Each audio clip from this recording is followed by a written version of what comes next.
dans le livre de la Genèse. Genèse chapitre 39. Genèse chapitre 39, nous allons lire le verset 21 au verset 23. Genèse 39, le verset 21 au verset 23. Alors, je fais la lecture. L'Éternel fut avec Joseph. Il étendit sur lui sa bonté. Il le mit en faveur aux yeux du chef de la prison. Et le chef de la prison plaça sous sa surveillance tous les prisonniers qui étaient dans la prison. Et rien ne s'y faisait que par lui. Le chef de la prison ne prenait aucune connaissance de ce que Joseph avait en main, parce que l'Éternel était avec lui. Et l'Éternel donnait de la réussite à ce qu'il faisait. Amen. Alléluia. Vous asseoir alors.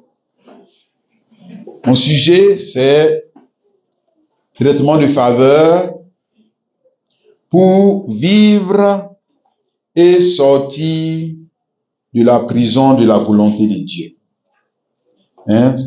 J'aurais pu dire la grâce de Dieu, mais je vais rendre ça assez clair. Pour ceux qui sont comme moi, parce qu'on dit grâce de Dieu, grâce de Dieu. Mais la grâce de Dieu, qu'est-ce que c'est? C'est un traitement de faveur.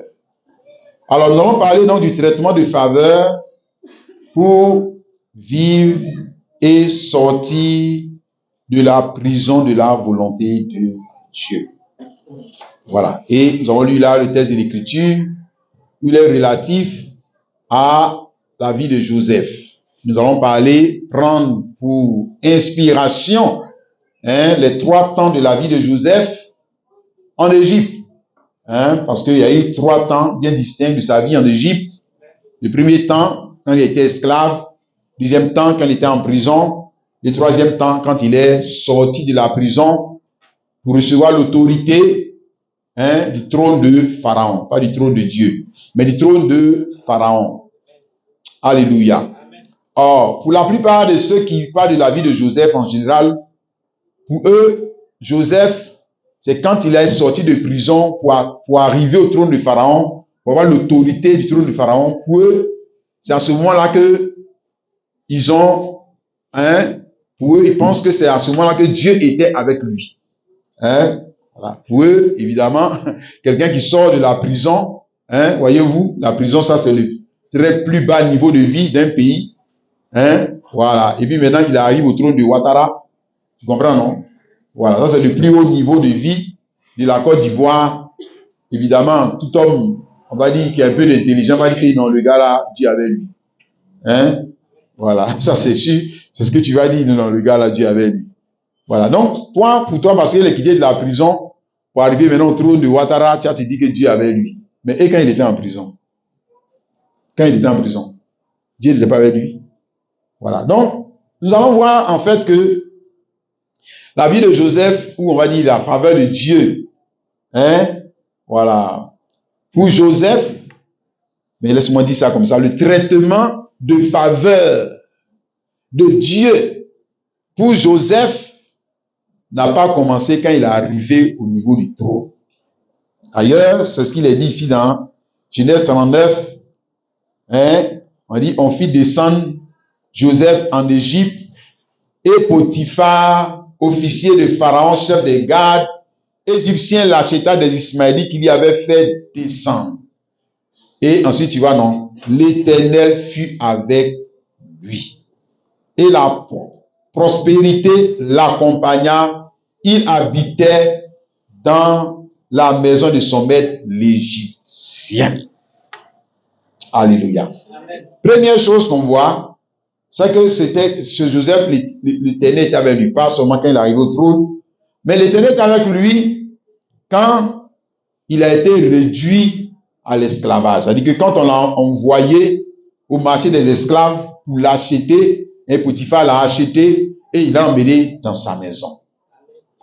Ça veut dire quoi? L'Éternel fut avec lui. Amen. C'est-à-dire que si l'Éternel n'était pas avec lui, il n'allait jamais être esclave. Mais tu n'es pas d'accord avec moi? Amen. Si. Moi, je te dis ça. Si Dieu n'était pas lui, il n'allait jamais être esclave. Il allait rester comme ses frères chez son papa. Si Dieu n'était pas lui. Tu vois ça? Si Dieu n'était pas lui, regarde, ses frères n'allaient pas pouvoir même le vendre pour être esclave. Tu vois le paradoxe, non? Toi, tu vois le paradoxe, non? Moi, je dis que si Dieu n'était pas avec lui, ses frères n'allaient pas pouvoir le vendre. Maintenant, toi, dans notre intelligence, on va dire que non. Si ses frères l'ont vendu, c'est parce que Dieu n'était pas avec lui. En temps normal, quand quelqu'un dit Dieu avec lui, mais non, Dieu va empêcher qu'on le vende. Pour être esclave. Non. C'est Dieu qui a fait concourir les choses pour qu'on le vende. Donc Dieu est avec lui. Dieu est avec Joseph là. Mais le traitement des faveurs, tu as vu non? La grâce, nous sommes en train de parler, la grâce dont nous aussi les chrétiens nous bénéficions, est-ce qu'on peut la comprendre? Frère en Christ, est-ce que la grâce est quelque chose de rationnel? Non. Est-ce que la grâce est quelque chose de raisonnable? Non. Est-ce que la grâce suit une logique humaine? Non. Je te dis que si Dieu n'était pas avec lui, mais il allait rester au champ là-bas avec ses frères. Voilà, il allait rester dans la maison de son papa l'envoie, il va, il vient. Bon, il allait être tout sauf esclave. Moi, je te dis ça. Il faut bien lire le texte, mon frère. Il allait être tout sauf esclave. Il n'allait jamais devenir esclave. Donc, regarde ses frères, que ses frères sont devenus esclaves. Mais là, moi, je pose la question. Dieu était avec ses frères? Dieu était avec ses frères, mais ils ne sont jamais devenus esclaves. Eux, ils n'ont jamais connu l'esclavage. Eux n'ont jamais connu l'humiliation qu'il y a dans l'esclavage. Eux, on ne les a jamais mis au marché des esclaves. Puis, allez, leur dit qu'il coûte combien? Et puis, l'autre dit, il coûte 1000 francs. L'autre dit qu'il coûte 2000. L'autre, moi, il donne 5000. Eux, ils n'ont jamais connu cette humiliation. Jamais. Jamais. On dit, l'Égyptien l'a acheté. Ça veut dire que l'Égyptien a donné plus pour le prendre. Il a acheté. Comme toi, tu vas au marché pour acheter des aubergines. L'Égyptien l'a acheté. Et qu'il est devenu maintenant son esclave. Voilà l'homme que Dieu avait lui là. Maintenant, toi, tu dis quoi? Donc, tu vois la raison pour laquelle, bien sûr, quand même, frère, nous, on connaît la fin de l'histoire. Donc, on peut maintenant comprendre. Dieu, voilà. Tu vois la raison pour laquelle Joseph est devenu esclave. Il y avait beaucoup d'esclaves. Il n'était pas le seul au marché des esclaves. Voilà. Ça veut dire, quand Potiphar est venu, il y avait beaucoup d'esclaves. Mais il y a un esclave là. Il y en a un là. Lui, il est devenu esclave parce que Dieu avait lui. Amen. Il y en a un seul. Amen. Les autres là, on peut trouver d'autres raisons, mais jamais Dieu avait eux. Jamais. Donc, le traitement de faveur qu'on va voir dans la vie de Joseph, et puis maintenant Joseph, Christ, toi, et moi, ça n'a pas commencé quand il est quitté comment nous on dit à Baoulé, la bissoire. Ça veut dire que maison des excréments pour aller dans la maison de Luce. Jamais. Le traitement de faveur a commencé déjà dans la maison comment on appelle cela? Dans la maison de Potiphar. Quand il a été vendu pour être esclave dans la maison de Potiphar, c'est là que le traitement de faveur a commencé. Parce que nous voyons la raison pour laquelle Joseph est devenu esclave. Ce n'était pas la même raison pour laquelle les autres sont devenus esclaves. Il n'était pas le seul esclave. Tu me saisis, mon frère? Amen. Alléluia. Il n'était pas le seul esclave. Mais lui, il n'est pas devenu esclave pour les mêmes raisons que les autres. Il est devenu esclave parce que Dieu était avec lui. C'est compliqué, hein? C'est compliqué, Dieu avec nous là. Hein, frère? Dieu n'était pas avec lui pour éviter qu'il soit esclave. Jamais. Jamais. Ça, c'est le démon qui pouvait éviter ça. Ça, c'est le sorcier qui pouvait dire que faut pas être esclave. Ça, c'est l'homme qui connaît pas Dieu qui va dire faut pas être esclave. Il connaît pas la grâce de Dieu. Il connaît pas Dieu. Il connaît pas Dieu comme qui, par exemple, comme Pierre. Quand Jésus a commencé à dire dans Matthieu 16, verset 21 à 23, que voici, les gens vont me fatiguer, ils vont me maltraiter, jusqu'à ils vont me crucifier. Il a dit que jamais ça va pas t'arriver. Jamais ça va pas t'arriver. Ça, c'est lui. Et puis Jésus a dit que ça, c'est le démon qui parle comme ça. C'est Jésus qui a dit ça. Il dit que c'est le démon qui parle comme ça. Le frère. Là, souvent, nous, on voit démon là. Il n'y a pas démon de. Souvent, là où tu vois sorcier, là, il n'y a pas sorcier de. Il n'y a pas sorcier de. Il faut bien regarder la chose là, qui est en train d'arriver. Il n'y a pas toujours sorcier de. Le frère. Regarde, je te montre que. J'ai dit la grâce, quoi là? Le traitement de faveur qui est accordé à une personne alors que cette personne vit la même situation que les autres. C'est ça la grâce ici, là, que nous sommes en train de, nous allons voir. Hein?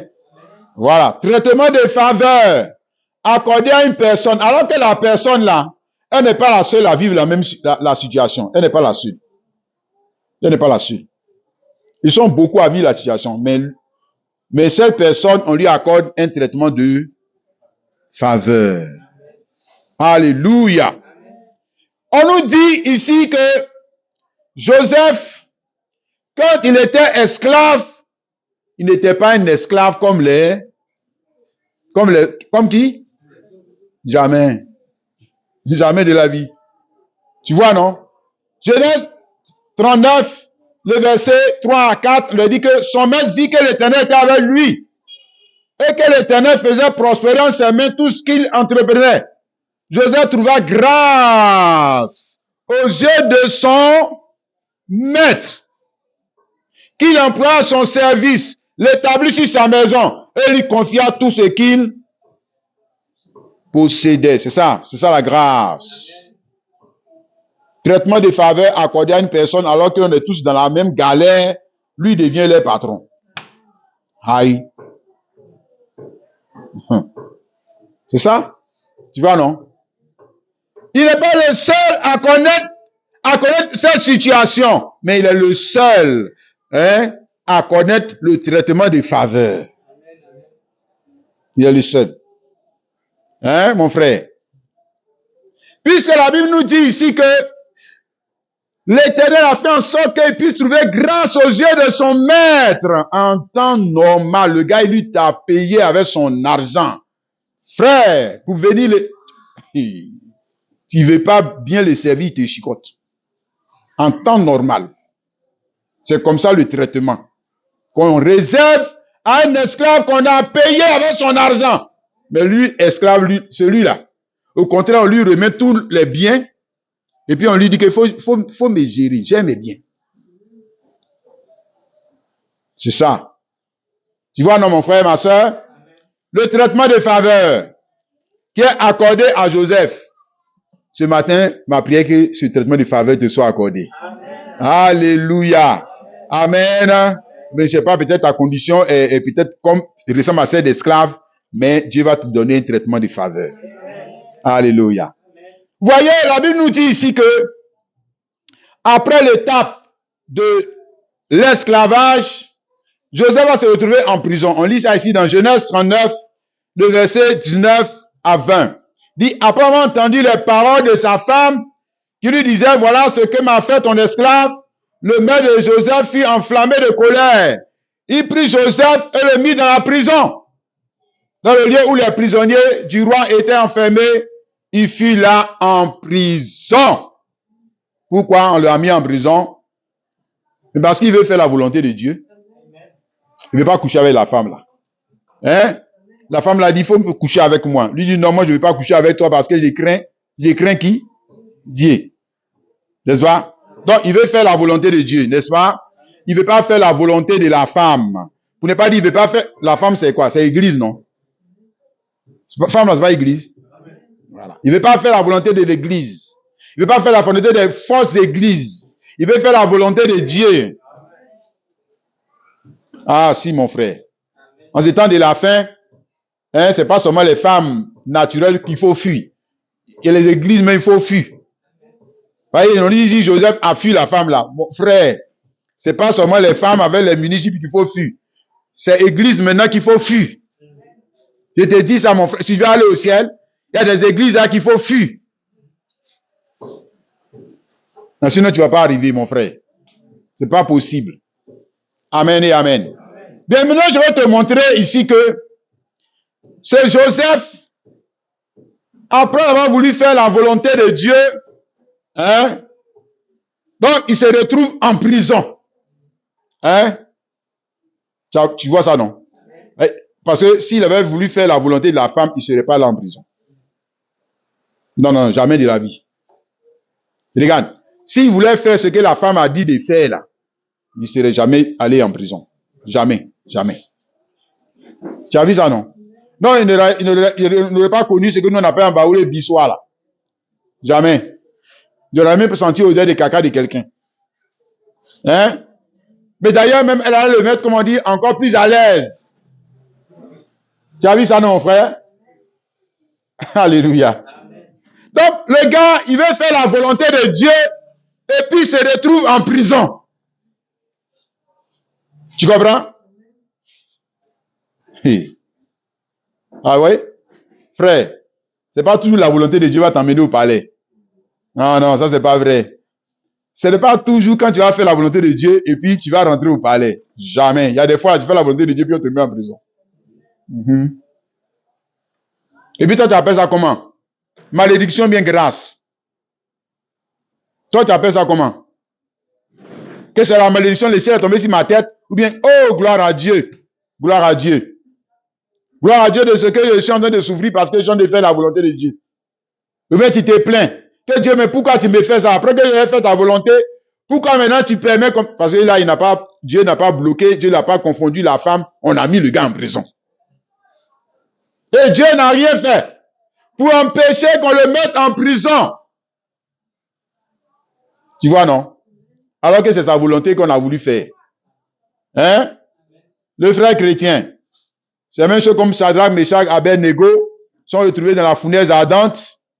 Le soir, il y a tellement, et Daniel aussi, il s'est retrouvé dans la fosse au lion. Et notre Seigneur Jésus-Christ, dont on va aussi parler, lui aussi s'est retrouvé à la croix après avoir voulu faire la volonté de Dieu. Si. Il parle au palais. Hein? Le frère en Christ. Amen. Maintenant, quand tu veux faire la volonté de Dieu, et puis tu vois la prison, qu'est-ce que tu fais? Tu dribbles, tu évites. Ouais, si tu fais ça, tu vas pas gagner, tu vas perdre. Si tu fais ce que Dieu lui a dit de faire, là, tu vas pas gagner, tu vas perdre. Qu'est-ce que tu fais? Tu vois ça comme une grâce que Dieu te fait, hein, de faire quoi? De souffrir à cause de lui, ou bien tu vois ça comme une malédiction. Comment tu t'appelles ça? Hein? Et surtout les chrétiens de ces temps de la fin. Comment eux ils appellent ça? Non! Et on leur a enseigné qu'on suit un Dieu, qu'on le suit, on ne souffre pas. C'est ce qu'on leur a enseigné. C'est pas vrai. Regarde, si tu veux faire sa volonté, ici c'est Jésus qui en a parlé dans Matthieu chapitre 5, le verset 11. Il dit, heureux serez-vous lorsqu'on vous outragera, lorsqu'on vous persécutera, lorsqu'on dira forcément de vous tout sortes de mal à cause de moi. Réjouissez-vous et soyez dans l'allégresse, parce que votre récompense sera grande dans les cieux. Car c'est ainsi qu'ils ont persécuté les prophètes qui ont été avant vous. Hein? Ça non? Il dit réjouissez-vous. Au lieu de vous plaindre, réjouissez-vous. Au lieu de vous fâcher, réjouissez-vous. Pourquoi? Mais parce que c'est une grâce que Dieu t'a faite. Hein? Est-ce que tu sais ça? De souffrir à cause de lui. C'est pas, si c'est une grâce. Tout ça, c'est traitement de faveur. hein, accordé à une personne qui vit la même situation que tout le monde. Et puis lui, il reçoit quelque chose, hein, qui va lui faire connaître, on va dire, plus de gloire, plus d'obéissance à la volonté de Dieu. Alléluia. Amen, amen. Alors, nous voyons ici, frère, nous sommes en prison avec Joseph. Et nous voyons ici que ce n'est pas toujours l'obéissance à la volonté de Dieu emmène au palais. N'est-ce pas ça? Quelqu'un dit amen. Amen. Mais aussi, dans le sens contraire, ce n'est pas toujours la désobéissance à la volonté de Dieu amène en enfer. Non. Souvent, le gars, il désobéit et puis il s'en va au palais. Si. Il désobéit et puis il est béni. Plus il désobéit, il est béni. Plus il désobéit, il est béni. Le frère, si tu désobéis à Dieu et puis tu es béni, je dis, commence à pleurer. C'est que tu n'es pas un enfant de Dieu. C'est que tu n'es pas un enfant de Dieu. Oh. Moi, je dis ça, c'est pas vrai. Je dis, faut pas venir me parler de grâce. C'est pas vrai. La grâce, ça, c'est pour Joseph, là. Regarde, quand il a obéi, il est parti où? Il est parti où? Montre-moi. La grâce va t'emmener où quand tu vas obéir? Ça t'emmène en prison. Ça t'emmène dans la souffrance. Ça t'emmène dans les pleurs. Et on va te traiter comme un malfaiteur alors que tu es un bienfaiteur. Où on l'a mis? On l'a mis en où? Où sont les malfaiteurs? Ah, c'est là-bas on va te mettre. D'ailleurs, on a lu ça tout à l'heure, Jésus il a dit quoi? Les gens vont te persécuter, ils vont te calomnier, ils vont te dire quoi? Toutes sortes de mal. Regarde les branamistes, regardez comment ils s'habillent. Les gens, c'est les faux prophètes, les gens de dernier temps, ils vont dire toutes sortes les pasteurs qui sont toujours en train de condamner. Toi, ils vont dire tout sauf le bien, que tu fais du bien. Jamais ils vont dire que tu fais du bien. Jamais de la vie. Au sein, obéir à la volonté de Dieu, tu vas voir comment les gens vont te traiter. Jésus dit, ils vont te traiter comme ils ont traité les prophètes avant toi. Jésus dit qu'ils vont te traiter comme ils l'ont traité lui. Si moi, pour un coup dernier, on me traite comme Jésus. Mais on dit que les apôtres, là, ils les ont bien chicotés comme Jésus. Ils ont dit que, mais ça, c'est une grâce. Et ils étaient contents. Et ils ont vu ça en grâce. Traitement de faveur. Accordé à une personne. Ouais, dans la grâce aussi, il y a les pleurs. Le frère. La sœur. Dans la grâce, là aussi, il y a les pleurs parce que la grâce, souvent, ne nous conduit pas au palais direct. La grâce nous conduit en prison. Et à être traité comme quoi? Des malfaiteurs. Hein? Tu es traité comme un malfaiteur. Comme ils ont traité Joseph comme un malfaiteur. Donc, comprends une chose, mon frère, ma soeur. La grâce va pas t'éviter toujours des ennuis. Non. Souvent, ça t'évite des ennuis. On n'a pas dit, oui. Souvent, la grâce va t'éviter des ennuis. Mais souvent, si la grâce ne va pas t'éviter des ennuis. Au contraire, la grâce qui est sur toi va faire que tu auras des ennuis. C'est ça qu'on attend de voir pour Joseph. Le gars, il a eu songe que lui, ses parents vont se procéder devant lui. Le problème a commencé. Déjà, avec ses frères, ça ne va plus. Le problème a commencé. Et il est esclave. Toi, toute la grâce, il est en prison. Ça, c'est quelle grâce, ça? Hein? Vraiment, c'est la grâce de Dieu. C'est pas la grâce de Satan, c'est la grâce de Dieu. Donc, j'essaie de montrer que la grâce ne va pas toujours t'éviter des ennuis. Mais il y a une chose que la grâce va toujours faire. Tu veux savoir c'est quoi? Amen. Tu veux savoir qu'est-ce que la grâce va toujours faire? Non, elle ne t'évitera pas toujours des ennuis. Ça, c'est pas vrai. Hein? Mais il y a une chose que la grâce va toujours faire. Toujours, la grâce va le faire.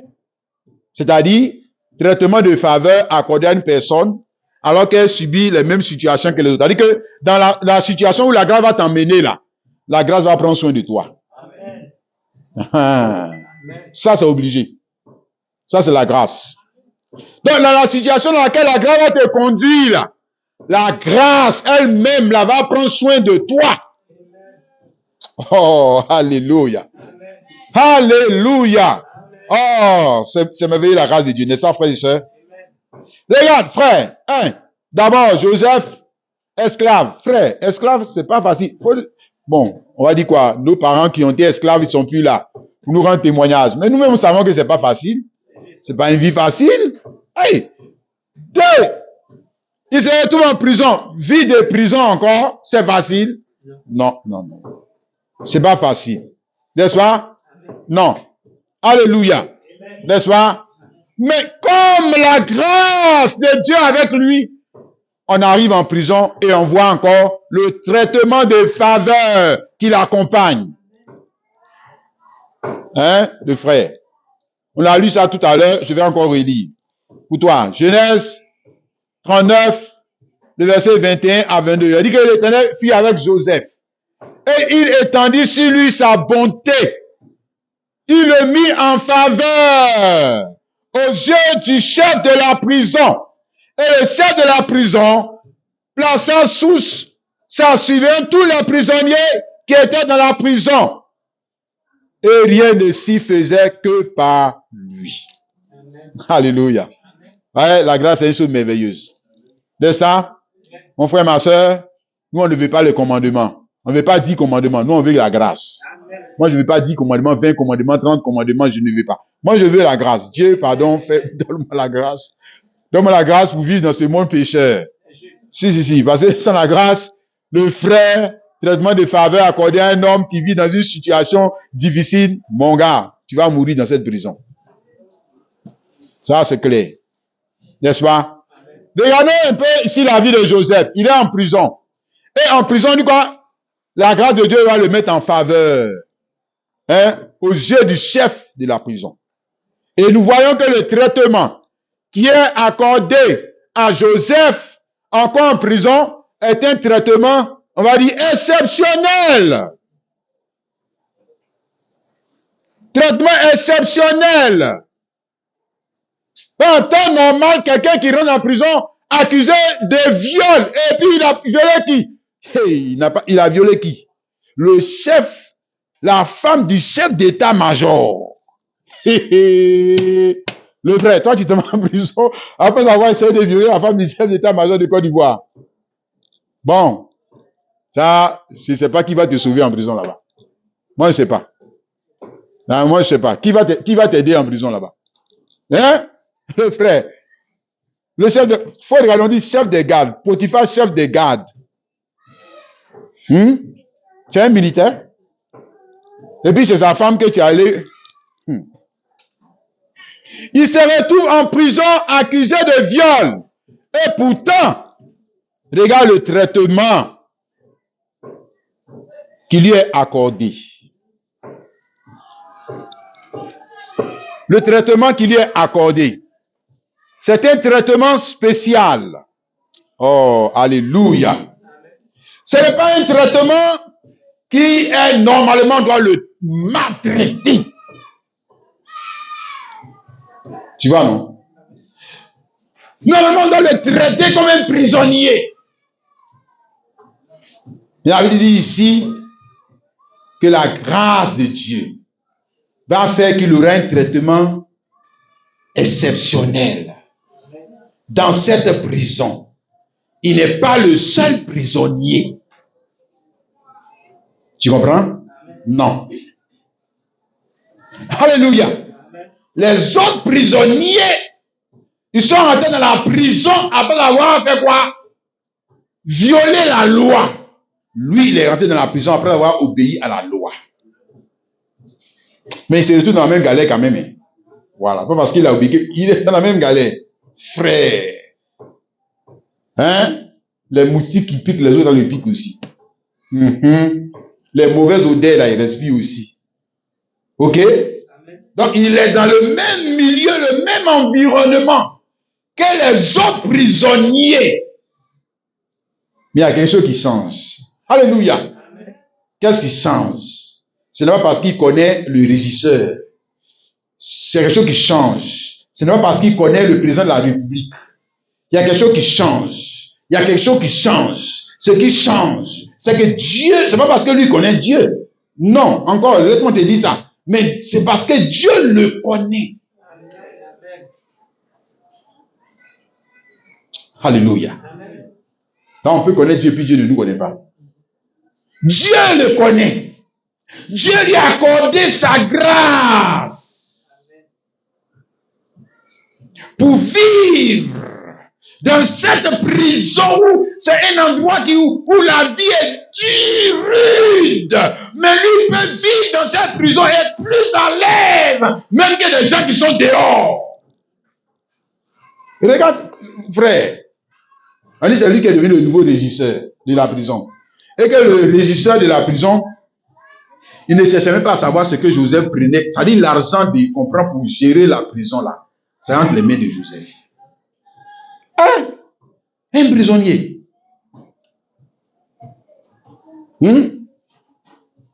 Donc ça dit, regarde, on le met en prison, mais lui, il vit dans la prison comme si il est, on va dire quoi, le fils d'un boss dans la prison. Prison d'Égypte. Frère, il y a pire prison puis prison. C'est pas prison des Américains. Le frère. On dit Maca et puis prison américaine, c'est la même chose, c'est la même prison. Il faut aller là-bas, tu vas voir. Comment les gens sont entassés dans les cellules. Comment les gens souffrent, c'est des mouroirs. C'est des endroits où on prend les infections. C'est des endroits où on prend les maladies. Mais lui, il rentre là-bas et puis il est comme dans un endroit étoile, comme on dit, hôtel 5 étoiles. Et pourquoi ce traitement de faveur? Parce que Dieu est avec lui. Dieu ne l'a pas empêché d'entrer là-bas. Mais il y a une chose que Dieu est en train de faire. C'est de le rendre la vie moins pénible. Oh, alléluia. C'est de lui rendre la vie moins pénible. Dans cet endroit, non. La grâce ne l'empêche pas d'y entrer. La grâce, il est rentré et bien dans la grâce, ils sont. Le gars a tapé plus de 10 ans là-bas. Frère. Mais il y a une chose que Joseph avait, que nous aussi on doit avoir. La grâce qui accorde à l'homme un traitement de faveur. Comme j'ai dit, dans une situation qui n'est pas la seule à vivre. Il n'est pas le seul à vivre cette situation. Non. Tu comprends? Il n'est pas le seul à vivre cette situation. Les autres aussi, les gens des prisonniers vivent cette situation. Mais lui, dans cette situation qui fait pleurer les autres, dans cette situation qui rend malade les autres, dans cette situation qui brise les autres, qui détruit la vie des autres. Le frère, lui, il est debout, il est bien portant, il est là. Aïe. Je ne crois pas que Potiphar, d'abord ses frères l'ont envoyé à l'esclavage pour qu'il soit un contre-maître, ou bien, comme on va dire quoi, oui, ça, le contre-maître de ce gars. 2, je ne crois pas que Potiphar, même qu'il a pris, il l'a mis en prison, c'est pourquoi on le traite bien. Non, il dit que toi, tu vas souffrir. Tu as voulu violer ma femme. Toi, tu vas souffrir. De quel il est en prison, il ne souffre pas. Ou du moins, il ne souffre pas comme ce que le gars attendait de lui. Pourquoi? Parce que Dieu lui a accordé un traitement de faveur. Alléluia. Amen. À telle enseigne que dans la prison, c'est lui qui devient le nouveau régisseur. Un régisseur guillemets, puisque le vrai régisseur, il s'en va même se balader. Il ne gère plus rien. Il y a un prisonnier là-bas qui gère maintenant les autres prisonniers. Waouh. Le frère. C'est ça, non? Ah, j'aimerais. Tu vois, non, la prison. Ici, il n'est pas dans la prison seulement des hommes. Il est surtout dans la prison de Dieu. De Dieu. Regarde, nous avons ça ici, que Paul l'a dit ici, dans Philémon 1, le verset 1. Paul l'a dit ici. Voilà. Philémon 1. Paul, il se présente ici dans sa lettre à Philémon, Paul, prisonnier de Jésus-Christ. Tu vois ça, non? Il est en prison, il est en prison. Mais lui, il ne se considère pas comme le prisonnier des hommes. Parce qu'il sait pourquoi il est en prison. Il sait que c'est la grâce qu'il a mis en prison. Pourquoi il dit prisonnier? Jésus-Christ c'est qui? Est-ce que Jésus-Christ c'est la loi? Jésus-Christ c'est la grâce. Bon, il vient de dire, moi Paul, je suis le prisonnier de Jésus-Christ. Donc je suis le prisonnier de la grâce. Mais alors qu'il est dans le bissoir là-bas, le gars il est dans le moustique là-bas, il est dans les mauvaises odeurs. Mais lui il se considère comme qui? Des prisonniers de Jésus-Christ. Ah. Et un prisonnier de Jésus-Christ, il a toujours un traitement exceptionnel. Tu comprends mon frère? Maintenant si tu es prisonnier du péché, ça je ne sais pas. Tu auras ce traitement exceptionnel. Tu comprends mon frère, ma soeur? Amen. Ce que je te dis, chrétien, tu vois, on a pris Joseph en prison, Joseph esclave, Joseph là, et on voit que dans les deux situations, il n'était pas le seul. Il n'était pas le seul dans cette situation. Tu as compris? Maintenant, je vais parler de toi et de moi aussi. Est-ce que tu es le seul ou la seule dans cette situation que tu traverses? Tu crois ça? De par le monde, tu penses que tu es le seul? Ou tu penses que tu es la seule? Hein? Non, il n'y a pas une situation qui nous arrive dont nous sommes seuls. Ou la seule personne au monde à connaître cette situation. C'est pas vrai. Mais soyons sérieux. C'est pas vrai. Voilà. Joseph a été mis en prison, mais est-ce qu'il n'est pas allé trouver des gens en prison? Si, il va être prisonnier là-bas. Bon, on l'a rendu esclave. Est-ce que quand il était au marché d'esclaves, il était seul? Non, il y avait d'autres esclaves. Donc, il n'est pas seul. Chaque fois, il n'est pas seul. Chaque fois, il est avec d'autres personnes dans la même situation. N'est-ce pas? Mais la chose qui fait la différence, chaque fois, il est le seul dont le traitement est exceptionnel. C'est ça la différence. N'est-ce pas, mon frère? Quelqu'un comprend ce que nous sommes dit ce matin? Chaque fois, le chrétien, le fils de Dieu, le serviteur de Dieu, la servante de Dieu sera la seule personne qui aura un traitement exceptionnel. Crois-tu en ça? Crois-tu en ça, chrétien? Si. Élie, le prophète, dans son temps, il a dit qu'il était seul. Ici, dans 1 Roi 19, laissez-moi dire cela, 1 Roi 19, le verset 10, il dit, il répondit, j'ai déployé mon zèle pour l'Éternel, le Dieu des armées. Quand les enfants d'Israël ont abandonné ton alliance, ils ont renversé tes autels, ils ont tué par l'épée tes prophètes, je suis resté moi seul. Voilà, souvent nous aussi on parle comme ça. Dieu, pourquoi c'est moi seul que ça, toujours c'est moi seul que ça tombe sur moi, seul. Pourquoi c'est toujours c'est moi? Toujours c'est moi, toujours c'est moi, toujours c'est moi. Pourquoi? Donc il a commencé, les gars, a commencé plein comme ça. Tu vois, non? Je ne parle du prophète de Dieu. Ainsi, il cherche à m'ôter la vie. Verset 18. Mais Dieu dit quoi? Tu n'es pas seul. Il dit, tu n'es pas seul. Il y en a 7000. 7000 qui sont dans la même situation que toi. Tu peux lire verset 18. Mais je laisserai en Israël 7000 hommes, tous ceux qui n'ont point fléchi les genoux devant Baal et dont la bouche ne l'a point baisé. Maintenant, il dit que je suis seul. Il dit que non, c'est parce que Dieu n'a pas encore ouvert tes yeux. Dieu n'a qu'à briser le sceau. Tu vas voir au-delà des apparences que tu n'es pas seul. C'est pas vrai. Tu vois, non? Tu n'es pas seul à connaître la situation que tu connais. Ça, c'est pas vrai. Hein? Alléluia. Et il est seul. Dieu dit non, tu n'es pas seul. Il y en a 7000 comme toi. 7000. Dieu. Il a dû être étonné. Ah bon? 7000 qui n'ont pas fait quoi? Fléchir le genou devant Baal et la bouche ne l'a pas baissé. C'est ça le traitement de faveur. Parce qu'en temps normal, en temps normal, si tu connais le contexte dans lequel ça s'est passé, il n'y a pas quelqu'un qui devait être encore debout en train d'adorer l'Éternel. Il n'y a pas encore quelqu'un. En temps normal. Quoi? Isabelle a bloqué tout le système. L'argent est pour elle. L'or est pour elle. L'église lui appartient. Les prophètes, elle les a tous achetés. Elle a tout corrompu. Et puis il y a encore 7000 qui sont encore là. Et puis ils adorent l'Éternel Dieu. c'est que ceux-là, ils ont une grâce. Et puis ça se passe en quel temps? Temps de famine. Temps de famine naturelle, de pain et d'eau. Et puis il y a encore 7000 qui sont en train de continuer d'adorer Dieu dans famine là. C'est ça qu'on appelle quoi? Traitement des faveurs. Oui, sinon, frère, une situation comme ça doit t'emporter comme ça a emporté tout le monde.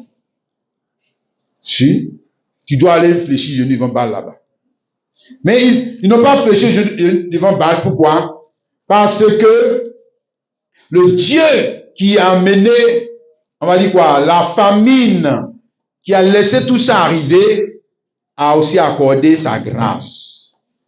Alléluia. Amen. À des hommes et à des femmes, afin que, au lieu que eux, dans cette situation-là, leur foi puisse défaillir, au lieu que eux, dans cette situation-là, ils commencent à maudire Dieu, eux, c'est pas qu'ils ne souffrent pas, hein, mais eux, ils continuent de prier Dieu, ils continuent de l'adorer, ils continuent de le servir. Mais pourquoi continuent-ils de le servir? Parce que dans cette galère, Dieu prend quand même soin d'eux.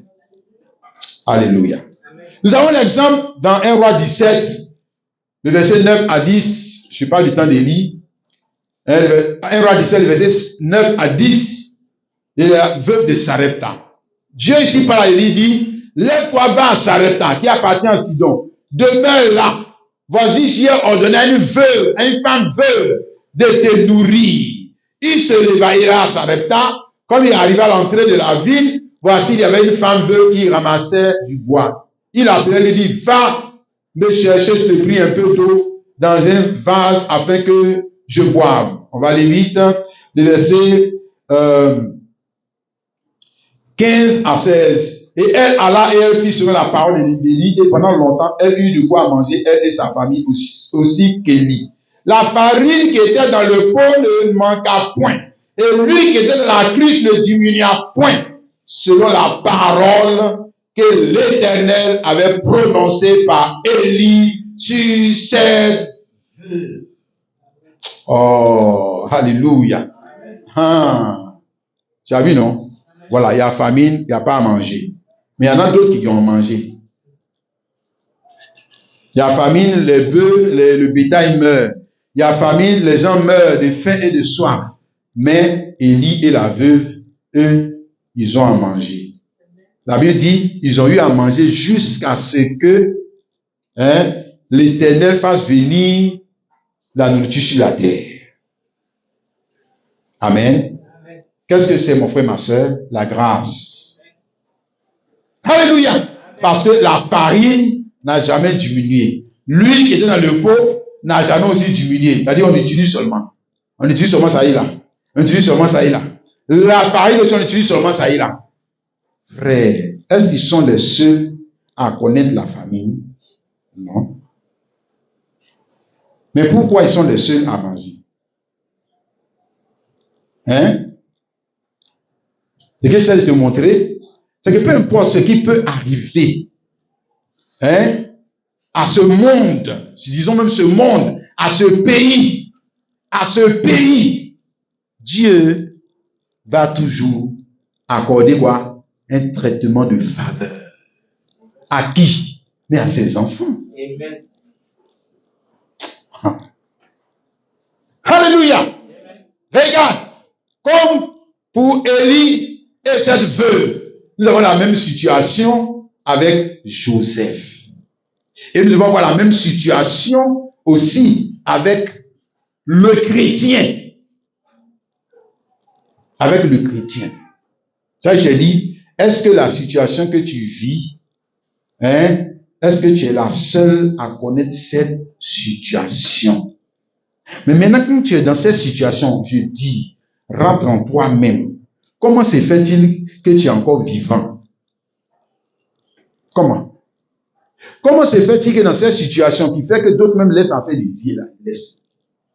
Ils disent que c'est trop chaud. C'est trop chaud. Et ils laissent en fait de Dieu. Mais pourquoi toi tu es encore dedans? Pose-toi la question. Pourquoi ça se fait comme ça pour toi? Parce que souvent, nous, la grâce, on veut des choses extraordinaires. Frère, regarde pour Élie. C'est pas la grâce. Il mangeait quoi? Mais pourtant, c'est la grâce. C'était farine et puis huile. Farine et puis huile, 3 ans et demi. Farine et huile. Farine et huile. Farine et huile. Tu vois, non? Alors que nous, on va dire que non, ça, c'est pas la grâce. C'est pas la grâce. La grâce, c'est quand il y aura toujours des plats de poulet sur ma table. C'est ça la grâce. La grâce, c'est quand je vais quitter Broma côté pour aller vivre au Vallon. C'est les faux pasteurs, là. C'est eux qui leur disent des choses comme ça. Tu vois, toi, tu n'es pas dans la grâce aussi. Regarde, ceux qui sont dans la grâce, là, c'est ceux qui sont... Mon frère, Joseph habitait où? Hein? Il habitait où? Prison 5 étoiles. Je te parle. C'est même pas Maca. Prison d'Égyptiens d'anciens temps. Tu crois que la prison est comment? Allez, mon frère. C'est pas prison américaine. Mais prison française. Il y a prison, puis il y a prison. Frère, on t'a mis dans la prison de pour nous là. Quand tu sors là, où tu es aveugle, bien tu bois, bien quelque chose comme ça, t'as arrivé. Hey. Tu crois que nos prisons, c'est quoi? C'est des mouroirs. C'est des mouroirs. Tu ne peux pas sortir là, il n'y a pas de maladie sur toi. Ça, c'est pas vrai. Mais tu ne parles de prison d'Égyptiens. Hey. Là, c'est plus dangereux que Maca. Frère, dans la prison d'Égyptiens, lui, il vit à l'aise comme s'il était dehors. Il habitait où? Hein? Dans notre conception nullard et grâce là. Il habitait où? Et puis on dit Dieu avec lui. Il habitait où et puis Dieu avec lui? Et non, comme il habitait ici, là, Dieu n'est pas avec lui. Il y a des gens comme ça. Toi, tu manges, tu peux soigner tes enfants. Chaque jour suffit sa peine. Et toi, tu vas me dire que Dieu n'est pas avec toi. Oh, regarde. Tu ne connais pas pour les autres, hein. C'est pour ça que tu parles comme ça. Hey. Si tu connaissais pour les autres. Les gens n'ont même pas 2 repas la journée. À d'autres, ils n'ont même pas, on va dire quoi, 1 repas par jour. Et toi, j'ai fait même la grâce de manger les 3 repas. Et tu es bien portant. Si tu veux te soigner, tu peux te soigner. Si tu veux t'habiller, tu as un toit où dormir. Et le gars, il vient à l'église. Et on dit que chanter, on va chanter, Dieu dit que non, Dieu n'a pas fait grâce. Pourquoi? Parce que il est dans Bissois. D'après lui, il est dans Bissois, il est en prison. Il veut être au palais, comme ça, il va commencer à louer Dieu. C'est ça. Attends d'être au palais, puis tu vas louer Dieu. Nous, on loue déjà. Si on sait apprécier, tu vois, mon frère, ma soeur, chaque instant de la vie. C'est ça la foi aussi, c'est ça l'homme qui marche avec Dieu, qui connaît Dieu. Il doit savoir apprécier chaque instant. Mais c'est les gens qui sont, on n'est pas reconnaissant, on est ingrat, tu vois, c'est ça qui nous pousse à dire des choses comme ça. Ici, Deutéronome chapitre 8, le verset 2 à 5, regardez ce que Dieu dit aux enfants d'Israël. Dieu dit, souviens-toi de tout le chemin que l'Éternel ton Dieu t'a fait faire pendant ces 40 années dans le désert, afin de t'humilier et de t'éprouver, pour savoir quelle était l'exécution de ton cœur, si tu garderais ou non ses commandements. Il t'a humilié, il t'a fait souffrir de la faim, il t'a nourri de la manne que tu ne connaissais pas et que tu n'avais pas connu tes pères, afin de t'apprendre que l'homme ne vit pas de pain seulement, mais que l'homme vit de toute parole qui sort de la bouche de Dieu. Ton vêtement de ses poings usés. C'est, il y en a de l'air rapide, mais quand vous avez marché dans le désert là, est-ce que vous n'avez pas eu habit pour porter? Ton pied de ses poings enflés. Pendant ces 40 années, reconnais en ton cœur que l'Éternel, ton Dieu, te châtie comme un homme châtie son enfant. En d'autres termes, reconnais en ton cœur que la grâce de Dieu est avec toi. Reconnais-le. Ça n'est qu'à devenir comment pour que toi tu comprennes que Dieu est avec toi. Ça n'est qu'à devenir comment. Donc ça va devenir comme pour les enfants de Ouattara. Ça va devenir comme les enfants de Ouattara. Là, je sais que voilà maintenant la grâce. La grâce est là. Oh non, ils étaient dans le désert, frère. Dans le désert, 40 ans dans le désert. Et puis encore, il dit, le verset, c'est reconnaître ton cœur qu'il était ton Dieu te châtie. Châtier, c'est éduquer. Châtier, c'est aussi quoi? On va dire corriger. Même corriger, quand Dieu nous corrige là, ça fait partie de quoi? La grâce. Si Dieu va aller corriger l'enfant de Satan pour faire quoi? Toi-même qui es là, toi-même, tu vas corriger l'enfant du voisin. Hein? Toi, tu corriges l'enfant du voisin. Non, tu corriges ton enfant. Et quand tu corriges ton enfant, c'est parce que tu l'aimes que tu le corriges. Et tu es en train de l'affliger, certes, mais c'est parce que tu l'aimes que tu le corriges. Et ça, on appelle ça aussi traitement de faveur. Correction, là, on appelle ça aussi traitement de faveur, mon frère. C'est un homme, un enfant que son père ne corrige pas. Ça, c'est. Non, lui, il est le Père Noël. Ça, c'est un Père Noël. Ça, c'est même pas un père tout court. Ça, c'est un Père Noël. Non, ça, c'est une mère Noël, peut-être. C'est même pas une mère.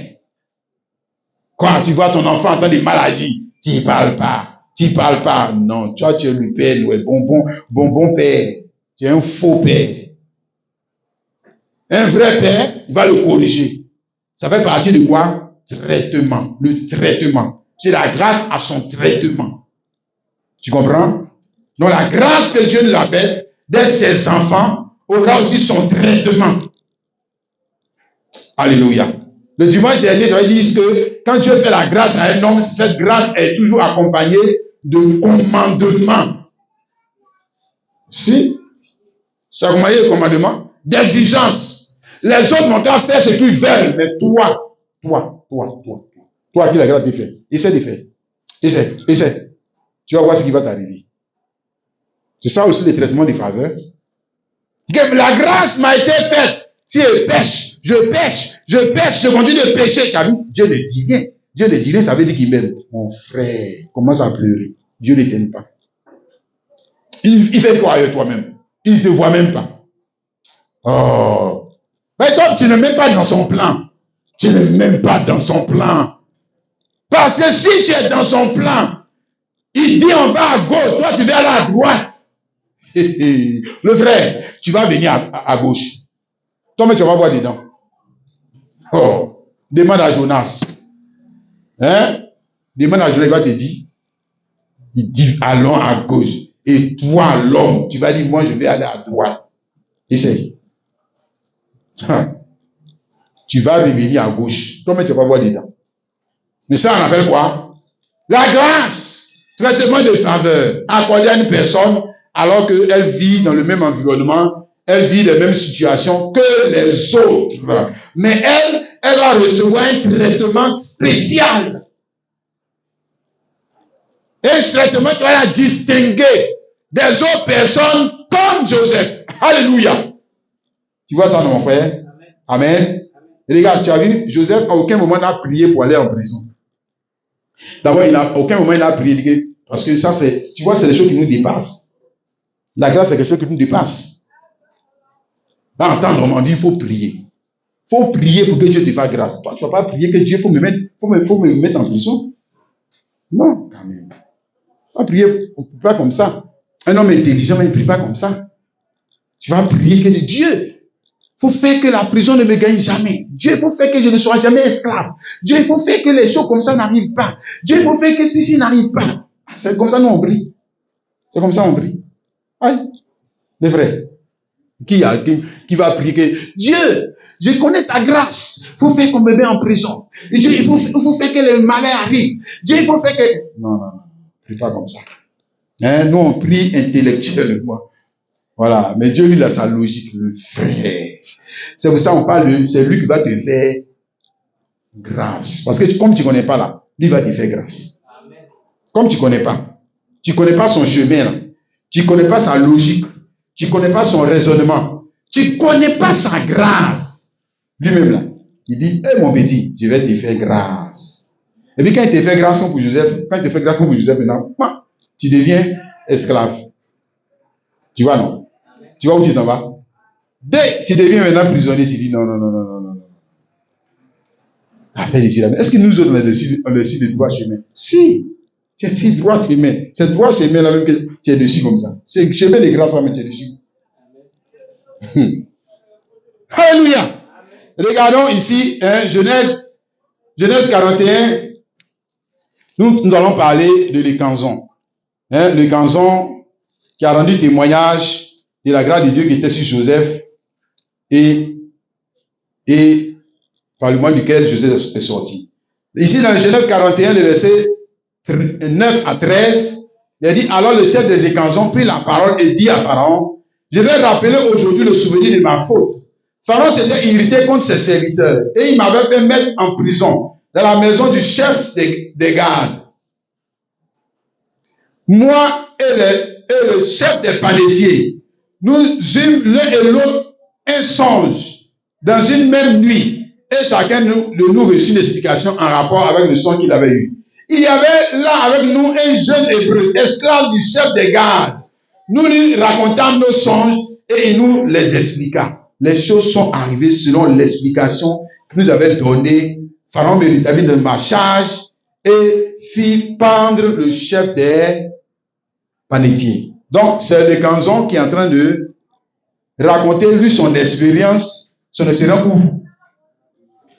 Dans prison. Voilà. Il n'est pas en train de raconter son expérience au palais. Voilà. Parce que lui, il est quitté au palais et puis on l'a jeté en prison. Et je suis sûr que le péché a dit, il s'est dit, mon le ciel est tombé sur ma tête. tu vois, non? Si, il a dit, il s'est dit ça. Moi-même, j'allais me dire ça. Qu'est-ce qui m'arrive comme ça? Parce qu'un matin, le gars, il est au frère comme ça de Ouattara, et puis il se retrouve comme ça, Maka. Aïe. C'est quelle direction de la vie, ça? Mais tu vois que ce qui lui est arrivé, lui-même, il est trop petit. Il est trop petit même pour comprendre ce qui lui arrive. C'est Dieu qui l'a mis en prison. Non, il dit que c'est Pharaon qui l'a mis en prison. Jamais. C'est Dieu qui l'a mis en prison. Pharaon est trop petit pour réfléchir. Attends, je vais prendre le monsieur, je vais le mettre en prison. Comme ça, il va rencontrer Joseph. Et puis maintenant, Joseph, il va venir nous rendre témoignage. Puis comme ça, il va sortir Joseph. Et puis Joseph va venir expliquer le son. Puis il va nous sauver. Pharaon est trop petit pour réfléchir comme ça. Il est trop petit. Eux tous, mais sont trop petits. Donc il y a quelqu'un qui est au-dessus d'eux. Une sagesse au-dessus d'eux. C'est lui, son plan qui est en train de se faire. Dans son plan, et Canson, chef de Canson, avec Panétier, vous êtes dedans, dans le plan. Alléluia. Et comme ils sont dans le plan, ils vont se retrouver en prison. Ah! Tu as vu ça, non, mon frère? Quand tu es dans le plan. Alléluia. Quand tu es dans le plan, c'est pas chez Ouattara, tu vas te retrouver. C'est pas vrai. Église dans laquelle tu vas te retrouver là, toi-même tu vas dire que non, moi je vais pas aller là-bas. Quand tu es dans le plan.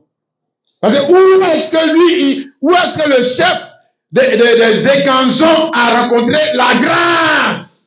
Celui dont on attend de rendre témoin là, c'est la grâce vivante. Le salut vivant. C'était une personne appelée Joseph. Vivre dans le même environnement que lui, c'est la grâce. Si Dieu te dit ça, oui. Oui.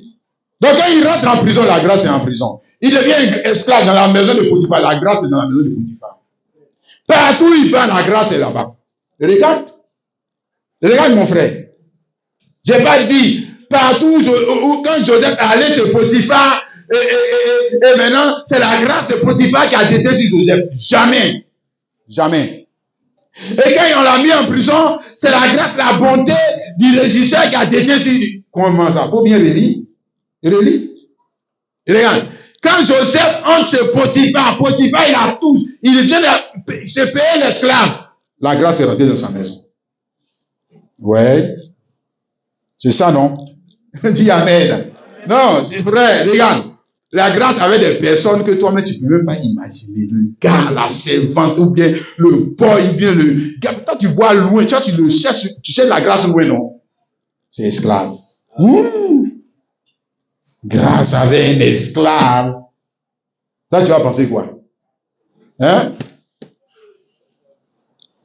Surtout, on a vu comment Potiphar l'a traité après. Il a jeté en prison. Il a méprisé la grâce. Mais la grâce, l'enveloppe que la grâce prend là, c'est tellement méprisable. On le méprise. Mépriser la grâce. Un esclave. La grâce. Non, la grâce n'est pas avec l'esclave. La grâce avec le chef des gardes. Si je vis dans la maison du chef des gardes, quelle grâce. C'est pas vrai. C'est pas vrai. Si tu vas dans la maison du chef des gardes et que Joseph n'est pas là-bas, il n'y a pas la grâce là-bas. Je te dis ça. Si tu vas en prison et que Joseph n'est pas en prison, parce que, tu vois, non, après Joseph est sorti de la prison, hein, c'est pas ça. Tous ceux qu'on a envoyés en prison là-bas, là, ils n'ont jamais rencontré la grâce. Jamais. La grâce est partie. La grâce, c'est une personne appelée Joseph. Si. Donc, c'est attaché à cette personne, c'est attaché à sa grâce. Il dit que quand on dit je marche avec Dieu, je marche avec la personne avec qui Dieu marche. Quand on dit je bénéficie de la grâce de Dieu, non, je marche avec une personne avec qui la grâce de Dieu pour mon jour est. C'est ça? Sinon, on a tous la grâce de respirer l'air, on a tous la grâce d'avoir des yeux, on a tous la grâce d'aller à l'école, mais la grâce pour connaître les choses exceptionnelles, là, se trouve toujours avec une personne. Et quand notre vie, comme pour les canzons, quand notre vie, comme pour les canzons, a été prédestinée à connaître cette grâce, Dieu va nous conduire. Où est cette personne? On va la rencontrer. Parce que ce n'est pas par hasard qu'il l'a rencontré. Il l'a rencontré en prison. La grâce en prison. Hein, les frères? C'est pour ça que le verset 8, il dit que quand Pharaon eut ses songes, eux, ils ont cherché la personne qui avait la grâce. Ils ont cherché la personne qui avait le salut. Ils ne l'ont pas trouvé. Pourquoi ils ne l'ont pas trouvé? Ils ont vu ça dans les autres leçons. Ils ne l'ont pas trouvé parce qu'ils ne sont jamais allés en prison. Et ils n'iront pas. Ils sont trop intelligents pour aller en prison. Et pour ça, ils ne connaîtront jamais Dieu. Ils savent qu'il y a un Dieu qui existe. Ils savent qu'ils connaissent, du moins, ils ont Bible avec eux. Mais l'homme qui a la grâce pour leur enseigner la Bible et le salut, là, il faut qu'ils le trouvent. Mais eux, ils n'iront jamais dans l'église où l'homme là il est. Et ils seront dans l'église de leur raisonnement. Ils ne vont jamais le trouver. Jamais. À moins que Dieu me mette pitié d'eux. Il est pitié d'eux. Et puis, il fait en sorte qu'ils puissent croiser, comme le canson, la grâce. Et ils vont croiser la grâce là où ils ne s'y attendent même pas. Là où ils ne s'y attendent pas. Si. C'est là que les canzons l'ont rencontré. Tu es d'accord avec moi? Amen. Alléluia. Hein? Et puis maintenant, quand il est sorti de prison, c'est là maintenant il a compris maintenant pourquoi on l'avait mis en... Sinon, au début, il ne voyait rien. Mais pourquoi on m'a mis là-bas? Et puis après, on me sort de là-bas. On me met ici encore. Je suis encore dans le Pharaon. Il y a ici, on a de servir Pharaon ici maintenant. Et c'est après, maintenant, il s'est rendu compte. Ah, d'accord. Tu vois, non, ça sera comme ça pour toi et pour moi. Ça sera comme ça. Dans le temps, il y a des choses qu'on ne va même pas tester. Il y a des choses que tu n'as pas. Tu dis, Dieu, pourquoi? Dieu lui te dit, attends, mon petit. Attends. Ça va venir tout seul. Tu vas voir. L'explication va venir tout seul. La connaissance va venir tout seul. Je suppose que le chef des écrans dit, mais Dieu, pourquoi tu m'as mis en prison? Pourquoi? Il a dit, pourquoi? Dieu n'a même pas parlé. Mais là, quand ils ont commencé à chercher la personne, il a dit, d'accord, mais je comprends pourquoi tu m'as mis en prison. Voilà, c'est venu. Alléluia. Notre Dieu fait des choses extraordinaires. N'est-ce pas, mon frère, ma soeur? Amen. D'accord. Puis nous venons à Joseph, nous voyons que Joseph, comme j'ai dit, il a fait environ 2 ans dans cette prison. C'est ça qui est dit ici dans Genèse 41. Il a fait environ 2 ans. Au bout de 2 ans, Pharaon eut des songes, et voici, il se télait près du fleuve. Donc, au bout de 2 ans, voilà. Ok. Au bout de 2 ans, c'est-à-dire, Joseph a fait environ 2 ans dans cette prison. Regardez l'homme avec qui a la grâce là, il fait jusqu'à 2 ans plus. Hein? D'accord. Maintenant, après là, Joseph, on connaît l'histoire, il sort de la prison. Alléluia. C'est quoi tout ça qui a été parlé du traitement de faveur pour vivre et sortir de la prison. Parce que vivre, tout ce temps là, il vivait, mais c'est la grâce qui le faisait vivre. Tu as compris, non? Alléluia. Mais la grâce, il y a le temps, où la personne est en prison de la volonté de Dieu, et puis maintenant il dit, bon, sors de la prison de la volonté de Dieu. Alléluia. Et puis maintenant, il amène où? Il amène au trône de Pharaon. Parce que quand il sort de là, c'est ce que Pharaon a dit ici dans Genèse 41, le verset 37, on va lire, commencer à partir du verset 39, pardon. Et Pharaon dit à Joseph, puisque Dieu t'a fait connaître toutes ces choses, il n'y a personne qui soit aussi intelligent et aussi sage que toi. Je t'établis sur ma maison et tout mon peuple obéira à tes ordres. Le trône seul m'élèvera au-dessus de toi. Pharaon dit à Joseph, vois, je te donne le commandement de tout le pays d'Égypte. Alléluia. Amen. Donc quand il sort de prison, il arrive au trône. Parce que l'autorité ici qu'on lui donne, c'est l'autorité du trône de Pharaon. Tu comprends? C'est ce que Pharaon a dit. Le trône m'élèvera sur l'histoire. Mais qui lui parle, qui lui donne l'autorité de commander l'Égypte? C'est celui qui est sur le trône. Donc son autorité ne vient pas d'un petit préfet en bas là-bas. Son autorité vient de la présidence. Tu comprends mon frère? C'est-à-dire, tu désobéis à Joseph, tu désobéis. Joseph a son pouvoir, là, vient du trône. Du trône de Pharaon. Alléluia. Donc pour faire quoi? Pour sauver les nations. Il commence à sauver les nations. C'est ça qu'il dit ici, 41, le chapitre 41, le verset 56 à 57. On dit la famille régnait dans tout le pays. Joseph ouvrit tous les lieux d'approvisionnement et vendit du blé aux Égyptiens. La famine augmentait dans le pays et de tous les pays, on arrivait en Égypte pour acheter du blé auprès de Joseph et non pas auprès de Pharaon, auprès de Joseph, car la famine était forte dans tous les pays. Alléluia. Donc, première chose, qu'il commence à exercer l'autorité du trône et la domination sur les nations. Tu comprends? Donc, toutes les nations reconnaissent que Joseph est Seigneur et le Sauveur. Toutes les nations. Israël n'est pas encore dedans. Et ils vont venir tout en dernier. Tu comprends, non? Alléluia. Ici, il y a Christ, frère. Aujourd'hui, encore avec Christ, Dieu traite avec les nations. Alléluia. Israël n'est pas encore dedans. Ils vont venir après. Donc en Joseph, c'était déjà prophétisé. Alléluia. Alléluia. Maintenant tu vois, il est le Seigneur et Christ des nations. Et quand, en tant que Seigneur et Christ des nations, nous, les nations n'ont pas appelé Joseph. Les nations n'ont pas appelé Joseph. Non, ça c'est les Israélites.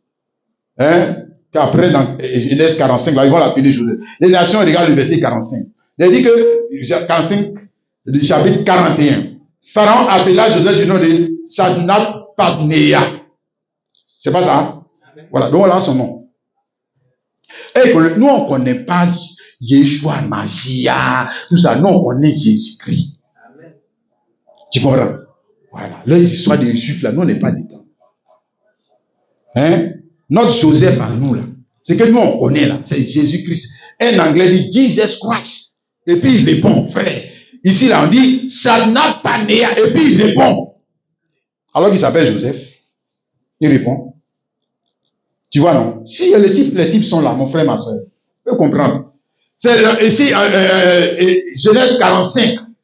Voilà, le verset 3, il dit, Joseph dit à ses frères, je suis Joseph. Voilà, quand ses frères, il vient vers ses frères, il dit, je suis Yeshua Mashiach. Ça, c'est leur langue là-bas, ils n'ont qu'à parler. Ça, c'est leur problème. Nous, on connaît Jésus-Christ. Tu comprends, mon frère? Celui qui est mort pour nous à la croix. Alléluia. Dis Amen. Dis Amen. D'ailleurs, le jour de sa crucifixion, c'est ce que Pilate a écrit ici dans Jean chapitre 19, le verset 19 à 20. Jean chapitre 19, le verset 19 à 20. Il est dit, Pilate fit une inscription qui plaça sur la croix et qui était ainsi conçu. Jésus de Nazareth, roi des Juifs. C'est ça? D'accord. Beaucoup de Juifs lisent cette inscription parce que le lieu où Jésus fut crucifié était près de la ville. Elle était écrite en hébreu, en grec et en latin. Pour nous là, c'est latin. Tu as compris? D'accord, c'est pas hébreu. Hébreu là, ça c'est pour ses frères là-bas. Puis maintenant on dit, c'était écrit aussi en grec. Donc son nom était traduit en grec et en latin. Pourquoi son nom est traduit? Parce qu'il s'en va vers les nations. Tu as compris? Voilà. Donc on a qu'à quitter d'emblée sur les Yeshua Mashiach. Alléluia. Bien, maintenant, nous allons continuer toujours avec Christ pour nous montrer la grâce aussi avec Christ, Jésus-Christ. Alléluia. C'est formidable, mon frère, ma soeur. Ici, dans l'évangile de Luc, on nous parle ici de la croix de Jésus-Christ. Quand Jésus est à la croix. Et la croix, c'était quoi aussi? La prison de la volonté de Dieu pour lui. Parce que la croix, c'était la volonté de Dieu pour lui. Ok? Amen. Donc, dans Luc 23, le verset 38 à 43, nous le voyons dans la conversation avec le brigand à la croix. On dit, il y avait au-dessus de lui cette inscription, celui-ci est Jésus, le roi des Juifs. L'un des malfaiteurs crucifiés l'injurait, disant, n'es-tu pas le Christ? Sauve-toi toi-même et sauve-nous. Mais l'autre le reprenait, disait, ne crains-tu pas Dieu, toi qui subis la même condamnation? Pour nous, c'est justice, car nous recevons ce qu'on méritait nos crimes. Mais celui-ci n'a rien fait de mal. Et il dit à Jésus, souviens-toi de moi, quand tu viendras dans ton règne. Et Jésus lui dit, je te dis, en vérité, aujourd'hui, tu seras avec moi dans le paradis. Alléluia. Oh, quelle grâce, n'est-ce pas, frères et sœurs? Alléluia. Donc, nous sommes en train d'étudier ce sujet-là avec Joseph qui est le type de Christ. Et nous arrivons à Christ pour voir parfaitement la parole être exprimée. Amen. Et je dis que la grâce, c'est quoi? Le traitement de faveur qui est réservé à une personne alors qu'elle vit la même situation que les autres. N'est-ce pas? Alléluia. Donc Jésus se retrouve à la croix avec deux brigands. Tu vois, non? Voilà. Jésus se retrouve à la croix avec deux brigands. D'habitude, les Romains ont l'habitude, c'est comme ça, ils tuent les gens. C'est pas nouveau. C'est pas la première, la dernière fois. Quelqu'un me comprend? Alléluia. Mais ce qui était ici exceptionnel, c'est que ces brigands, eux, ils ont été crucifiés avec Jésus-Christ. Tu comprends, mon frère? C'est ça qui rend la vie exceptionnelle. C'est ça qui rend les choses exceptionnelles. Frère, quand tu vis la même situation que Jésus-Christ, il faut savoir qu'il y a là un traitement de faveur qui t'est fait. Ça, c'est favorable. Alléluia.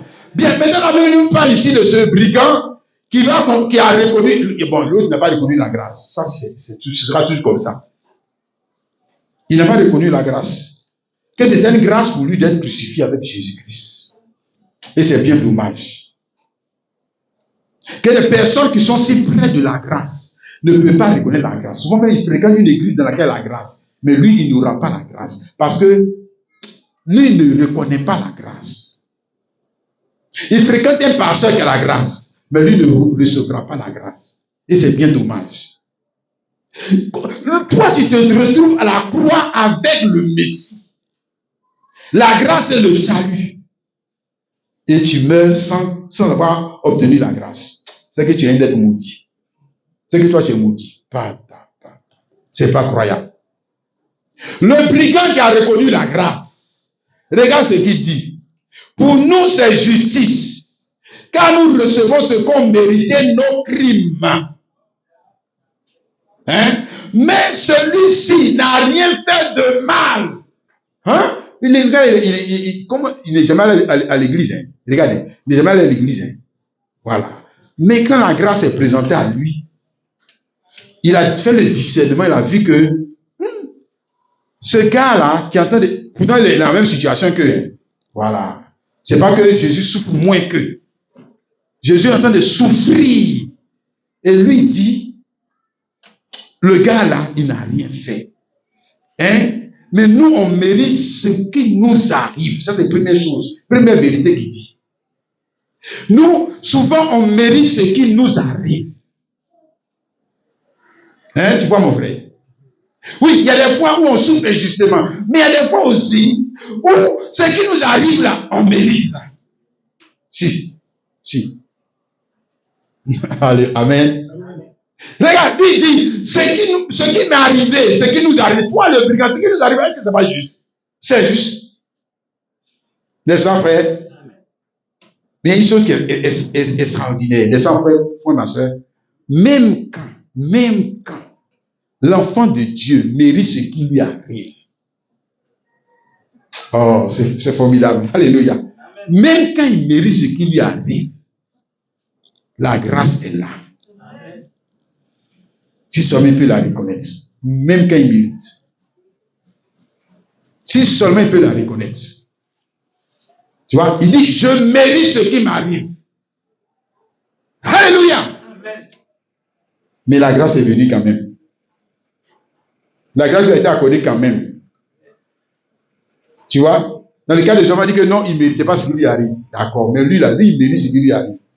Mais la grâce est venue quand même. Tu comprends, mon frère? C'est-à-dire, traitement de faveur à une personne qui vivait la même situation que l'autre brigand. Les deux vivent la même situation. Un a obtenu grâce, l'autre n'a pas obtenu. Hein, tu vois ça, mon frère? Puisqu'il dit quoi? Souviens-toi de moi quand tu viendras dans ton règne. Frère, même les apôtres, même dans cette situation-là, ils n'ont pas discerné la grâce.